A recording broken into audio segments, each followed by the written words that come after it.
Hello दोस्तों, आप सभी का स्वागत करता हूं अपने यूट्यूब चैनल में। आज हम देखेंगे क्लास 7 का जो नागरिक शास्त्र का हमारा सेकंड चैप्टर हो चुका है। आज थर्ड चैप्टर को देखेंगे जो राज्य की सरकारें पार्ट 2। इसमें क्या बताया गया है कि सरकार के मुख्य 3 काम होते हैं। पहला कानून बनाना, कानून को लागू करना और न्याय करना। ठीक है दोस्तों, सरकार कैसे कानून बनाती है, उसे कैसे लागू करती है, इसको हम विस्तार से जानेंगे। आखिर दोस्तों कानून की आवश्यकता क्यों होती है? ठीक है, तो कानून की आवश्यकता क्यों होती? लोगों के जीवन यापन करने के कई तरीके होते हैं। कोई किसान होता है, कोई मजदूर होता है, कोई अमीर होता है, कोई गरीब होता है, कोई दुकान चलाता है तो कोई पढ़ता है। लोगों की आवश्यकता को पूरी करने और सार्वजनिक सुविधाओं को सही ढंग से पूरा करने के लिए क्या करते हैं? हम कानून बनाते हैं।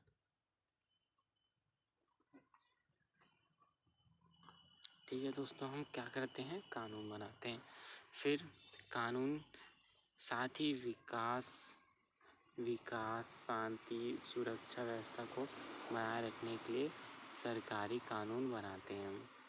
फिर उदाहरण के लिए परिवहन कानून को लागू करना, परिवहन व्यवस्था को सही ढंग से चलाने के लिए बस, टेम्पो, ट्रक आदि को परमिट दिए जाते हैं ताकि लोग सही ढंग से इसकी व्यवस्था सही रहेगी तो उचित सुविधा उपलब्ध हो सकेगी, सही रूप से आ जा सकेंगे, व्यवस्थित रहेगा। तो इस प्रकार जब हम किसी की ज़मीन खरीदते हैं या बेचते हैं तो उसे पटवारी के रिकॉर्ड में दर्ज होता है। पटवारी के पास इसका नक्शा होता है और ज़मीन का किसका हक है इसका जानकारी होता है। ठीक है दोस्तों, फिर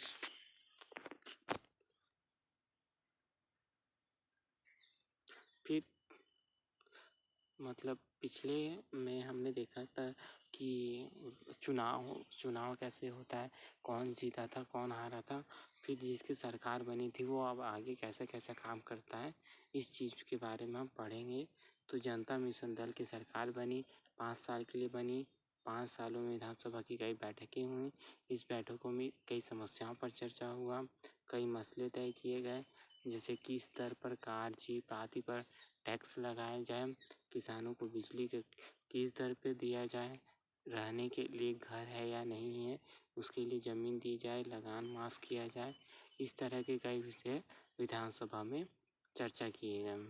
फिर दोस्तों ऐसे कई मसले होते हैं जिनके विधायकों द्वारा प्रश्न पूछे जाते हैं कि किस विधायक ने कहा महंगाई बढ़ी है, उसे कम करने के लिए आप क्या कर रहे हैं। मतलब बेरोजगारी बढ़ी है तो बेरोजगारी को आप क्या करने के लिए कर रहे हैं। शिक्षा के बारे में प्रश्न पूछा जाता है कि इतने बच्चे स्कूल नहीं जा रहे हैं, आप इसके लिए क्या कर रहे हैं। शिक्षा को मतलब बच्चे जो स्कूल जा रहे हैं उनको खाना कैसे देंगे, ये सब के बारे में पूछा जाता है। और मंत्रियों के जवाब को कभी विधायक जो होते हैं संतुष्ट भी होते हैं और कभी बार उनकी खूब आलोचना होती है। अब देखते हैं दोस्तों, एक कानून इसमें बताया गया है एग्जाम्पल के तौर पे, न्यूनतम मजदूरी पर कानून बनाना। पूरे प्रदेश में कानून, राज्य की विधानसभा कानून कैसे बनाती इसे जानने के लिए हम एक कानून पर चर्चा करते हैं। सबसे पहले मंत्रिमंडल ने मजदूरों की स्थिति देखा को सुधारने के लिए प्रस्ताव पेश किया।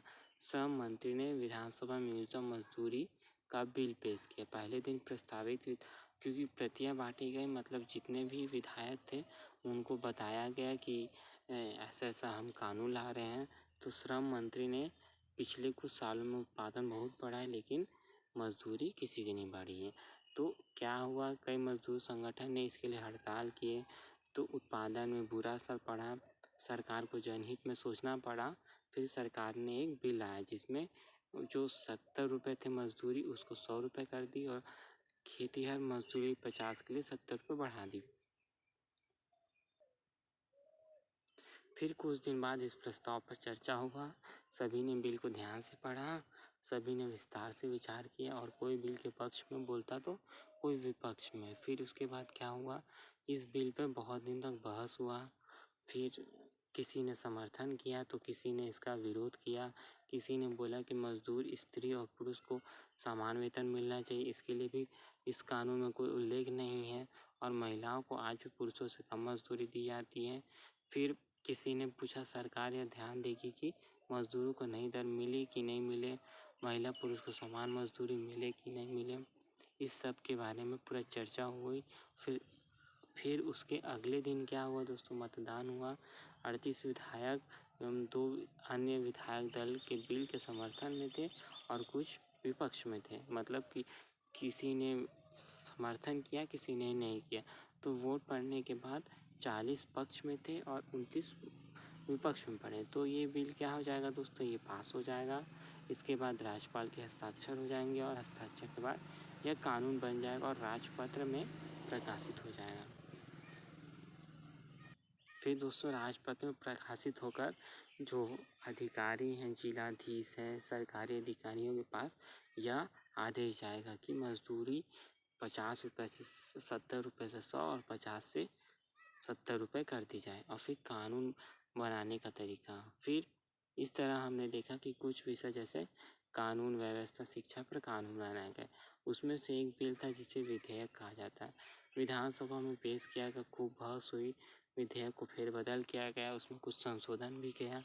फिर उसके बाद ये विधेयक को पास कर दिया गया, फिर ये कानून बन गया। फिर न्यूनतम मजदूरी के कानून का पालन ना होना।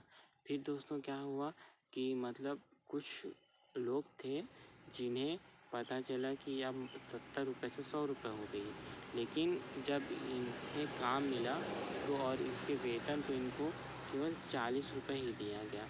तो इन्होंने अपनी शिकायत अधिकारियों कलेक्टर के पास की। फिर कलेक्टर ने इसका जांच की और पाया कि हाँ, इनको जो मजदूरी है वो जितनी नए कानून में बनी उतनी कम में ही मिल रही। तो उन्होंने इसको आदेश दिया और फिर इनको पूरी मजदूरी मिली। फिर दोस्तों देखते हैं कानून बनाने का काम विधायिका द्वारा किया जाता है। कानून लागू करने का काम मंत्रिमंडल द्वारा और मंत्रिमंडल के सहयोग से अधिकारी व कर्मचारी द्वारा, जिसकी राज्य सरकार नियुक्ति करती है। जैसे कलेक्टर, तहसीलदार, पटवारी, पुलिस, इन सबके राज्य सरकार वेतन देती है और उन्हें शासन के आदेशों का पालन करना होता है। ये हो गया दोस्तों कानून कैसे बनाता है।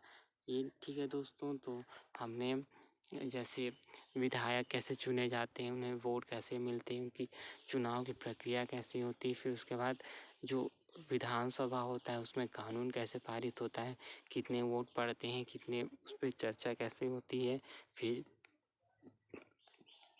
ये कानून राष्ट्रपति के पास जाता है। जब ये राष्ट्रपति इसमें हस्ताक्षर कर देता है तो राजपत्र, जो सरकारी राजपत्र होते हैं, उसमें छपवा दिए जाते हैं और फिर इसके बाद ये कानून का रूप ले लेता है। ठीक है दोस्तों, थैंक यू।